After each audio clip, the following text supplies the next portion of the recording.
Hi everyone, welcome back to our Daily Clues by Sam. I hope you guys are well. Thank you so much for the feedback on yesterday's video. I always like when people leave comments. Doesn't matter how simple it is. And today we already have a tricky puzzle today. Today we already have today. And that's exciting because I like I said yesterday, when we get into the harder difficulties earlier in the week. If you're new here, Clues by Sam is a daily puzzle that gets harder along the week, and in it there are 20 people, or sometimes other types of creatures, who are either criminals or innocents, and we gotta figure out what they are using the clues that they give us. So today, we're gonna find out what Alex the cat is. If you want to play along, the link is in the description. It is free to play, and I'm going to be explaining the logic as I go so I can hopefully help you understand how it goes. So let's start today's with Will. Ooh, we have Ollie and Penny as well. So cute. Will says that there are no innocents below Brian who neighbor him. So where's Brian?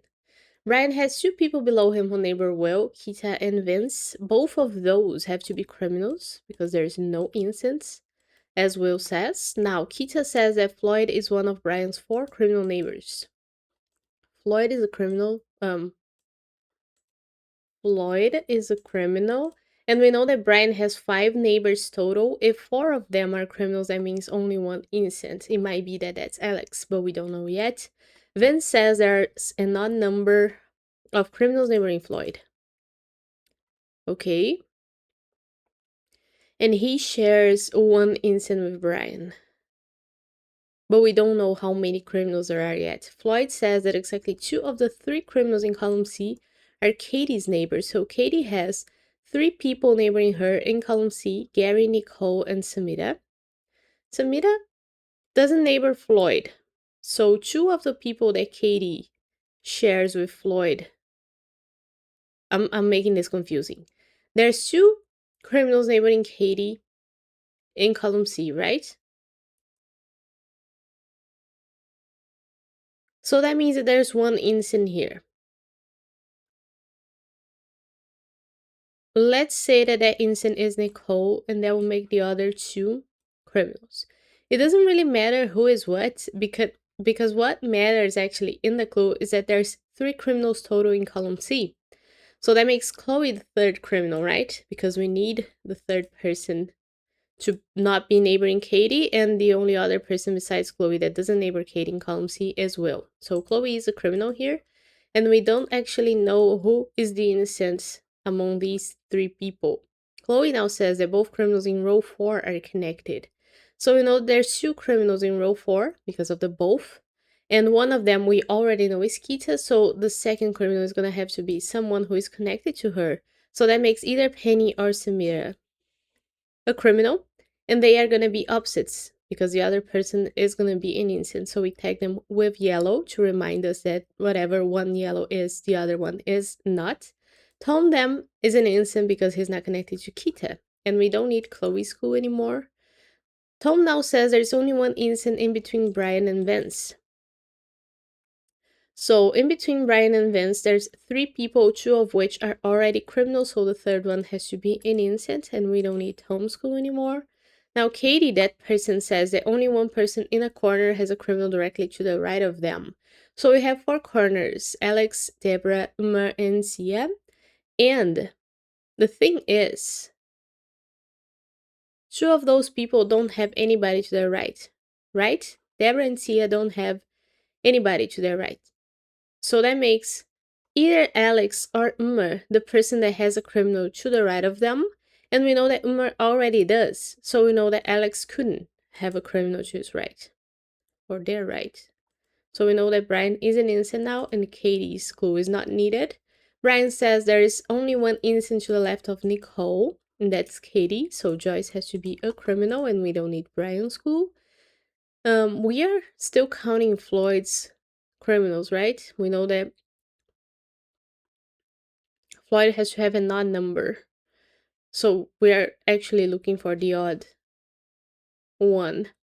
Joyce says there's an equal number of criminals in rows 1 and 3. How does that go with There's actually 2 people in each row who neighbor Floyd and haven't been revealed yet. And we know that Brian has to have 2 more criminals neighboring him, but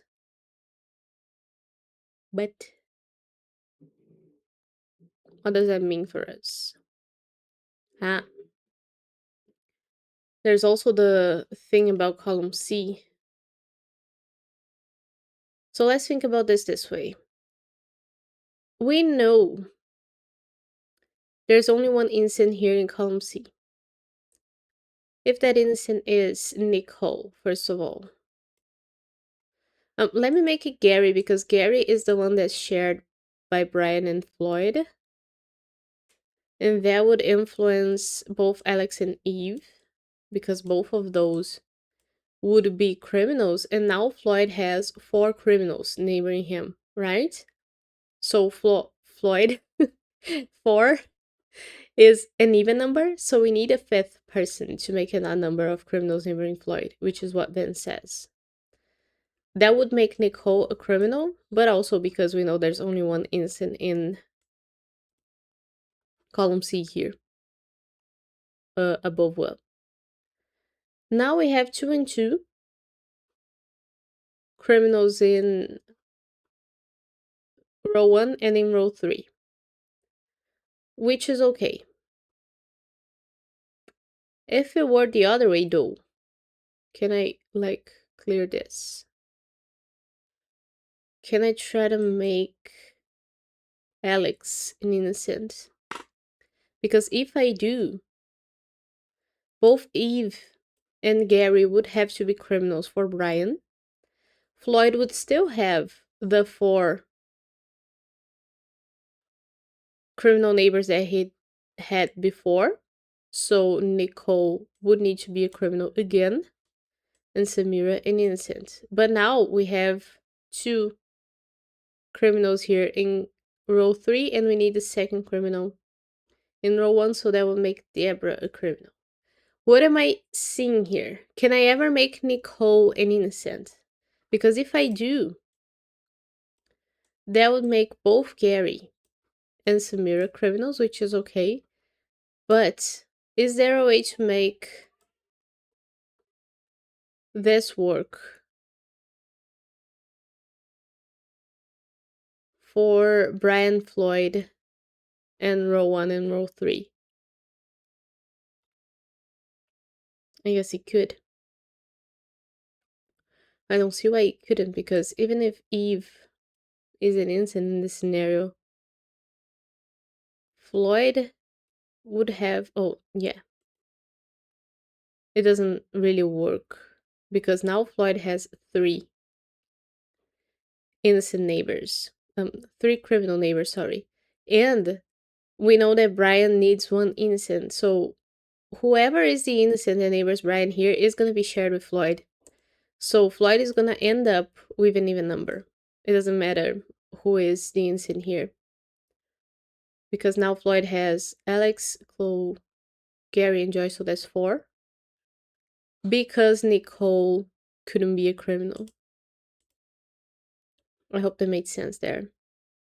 Now we know that Gary and Samira are opposites, because we need 1 innocent here, so we tag them. Nicole says there are more criminals in row 3 than row 4. So we know the total for row 4. We know that there's 2 criminals in row 4, right? That makes row 3 need 3. And Joyce and Nicole already are. We need 1 more person, so Ollie has to be a criminal here. And now we know that we need 3 criminals in row 1 as well, because there's an equal number of criminals in those rows. So both Alex and Deborah are criminals. And that makes Eve and Gary opposites. And we get a new clue from Deborah. There's an odd number of criminals that were in Vince. Vince so far has Kita, and the 2nd criminal in row 4, that's 2, an even number, so we need the 3rd one, that has to be Umar. We don't need Deborah's clue. Umar says there's an equal number of innocents in rows 1 and 2. Innocents. So Brian is a single innocent in row 1.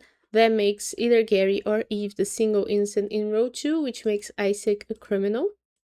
So we are now looking at the people being referenced by the text, but somebody else. Isaac says that column A is the only row with exactly 4 criminals. Oh, only row? Column A is the only column with exactly 4 criminals. So we have 3 criminals so far in column A, which means we're gonna need one more, and that makes Eve and Penny opposites, because one of them has to be the last criminal. If they are opposites, and Gary and Samira are opposites, what does that mean for us? It means that column D couldn't have a 4th criminal, so Tia has to be an innocent. And now she says that only one person in a corner has no criminal neighbors. Who is that? It's sure not Alex. It could be Deborah. It could be Umar. And it couldn't be Tia. So since Gary and Penny are opposites. Oh, they're not opposites. Let's make Samira a criminal here.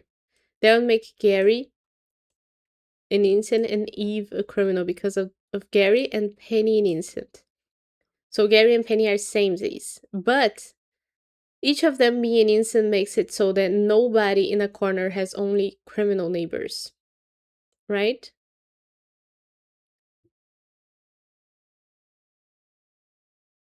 Oh, it's somebody with no criminal neighbors. And I was thinking about somebody with all criminal neighbors. Because I thought if I make Gary a criminal, that will make Penny a criminal, and we're gonna have 2 people in a corner with all criminal neighbors. So I was thinking, how can that work? What did I make wrong? But no, we have somebody who has no criminal neighbors, so Samira has to be an innocent. And that makes Penny and Gary criminals, which makes Eve an innocent. Yeah. So you really, really gotta pay attention to the clues when you read them. And I was very fortunate there that my logic couldn't apply on the way I was thinking about it. Percentage of perfect solves is higher today than it was yesterday, so that's a tell that this one was easier. But I had a fun time. Really good. I'm glad you guys liked me playing community puzzles yesterday. I plan to play more. Maybe Monday is gonna be the bonus puzzle and Tuesday is gonna be community puzzle. But I'm really excited to get puzzles sent directly from you to me because, like I said yesterday, first of all, it's nicer to know who made a puzzle. And second, I want us to have this kind of exchange, and I can sort of try puzzles you guys make, and you can try puzzles that I make as well. I think that would be really fun, so I hope Sam rolls that out for everybody soon. Meanwhile, I'll leave you guys here and see you tomorrow for more Clues by Sam. It's been a pleasure having you. Bye bye.